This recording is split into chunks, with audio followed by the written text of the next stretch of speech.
Hello everyone, welcome to Porterfield Run Farm. We hope y'all have been doing well. Well, it's that time of year again. We're starting to get a whole lot of heat here on the farm.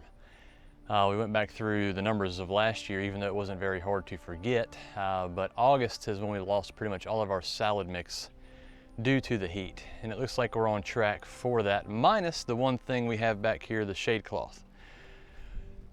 So our numbers haven't dropped off as much as they did this time at the end of July.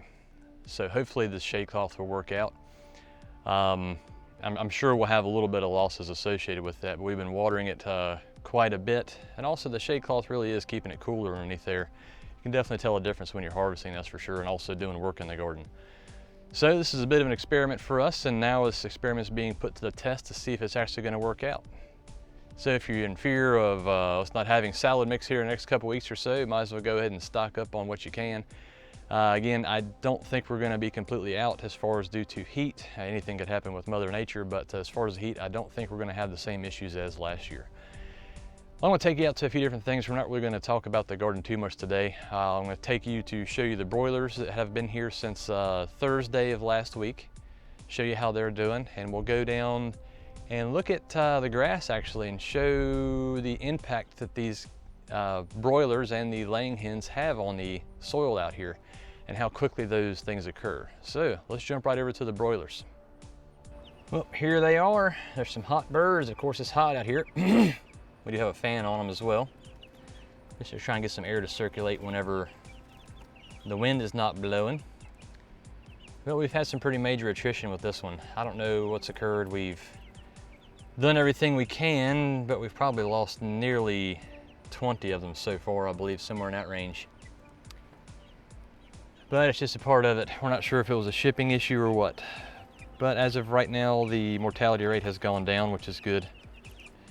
So that's helpful. But these guys will be going out onto pasture this weekend, probably on Sunday. Maybe the weather will be a little bit cooler, and perhaps we'll get a little bit of rain. That'll help to get the field a little bit more luscious for them to be able to graze on. Let's go to the next. Well, as it turns out, I don't really have any great examples of it bolting. I'll try and get down low here and not rip my microphone off again. Whenever you start to see it really shooting up like this, it usually comes up in a point. It comes up and gets real pointy and then it shoots up, and that's when we call it bolting. And of course, bolting is when the lettuce is trying to go out to seed and it becomes bitter. So there is an example of all this. I don't have a great example. Everything that was bolting has already been pulled up.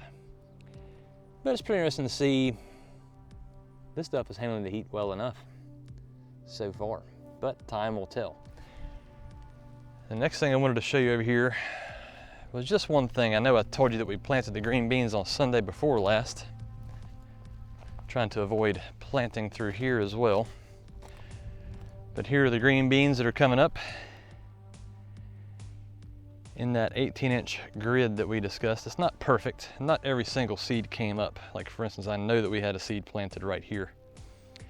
And I think there's some more up through here that did not come up as well. Like there's one right there that did not want to come up. Still some weed roots underneath of here that are trying to pop up. That happens, part of the fun. And for instance, right here, I know that we had one planted there and one planted there. But all in all, they decided to come on up pretty quick, which is really, really good to see. Now let's take a look at the grass. I don't know if you can hear by our feet, but it's quite crunchy out here. Try and get low. Really, really crunchy on this grass. Right over here, a little bit of that is residual from these sprinklers. But it's really, really dry. I'm hoping I can get you a good shot here of what a huge difference for water retention. Just running chickens across an area one time, impacting the soil, so that actually gives it quite a bit of nutrient. Here we have the broiler shelter that's ready to go for the broilers. We're gonna run them down on the exact same path that we had them on before. But as you can see, the grass through there is really, really quite nice where the shelters were. I'm gonna zoom in here a little bit, hopefully it's not too shaky.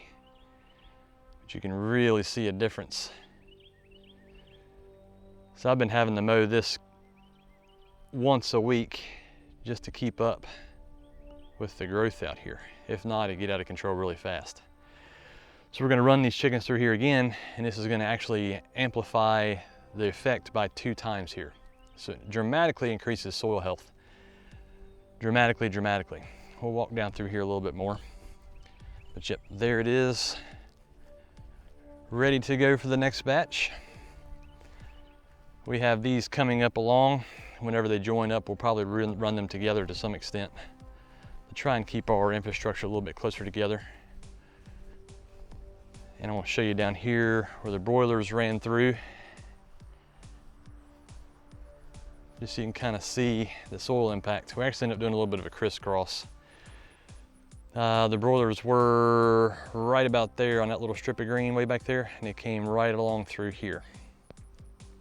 Just try to get them a little closer to the house, a little bit less walking when we were picking them up. But just a huge difference in it. Let me zoom in one more time for you so you can see. I mean, not that we are, but this would be a great way to establish your worn out farmland to be able to prepare for livestock of some other sort. It'd be a really great way to go about it. That's not our intention at the moment. I've been debating on getting more livestock as far as, you know, cows or something along those lines. Who knows, sheep, something like that. I have no idea at the moment. To try and help out with the grass after we go through and fertilize. But so right now, the only thing on our plate or our plans is lawnmower. So just wanted to show you all that, pretty interesting. Not really much on the garden tonight, but just wanted to show you how big of an impact just running some chickens along can actually have, and the benefits of that could be great. Well, I hope the video quality has been better and the audio quality as well. I've been trying on these Wednesday recording days to make the video and audio better, but I was having major problems with video editing software that I was paying a monthly fee for. Actually, at the moment, I still currently am, just to be on the safe side. The program was continuously crashing and crashing and crashing. Couldn't do the simplest thing on it.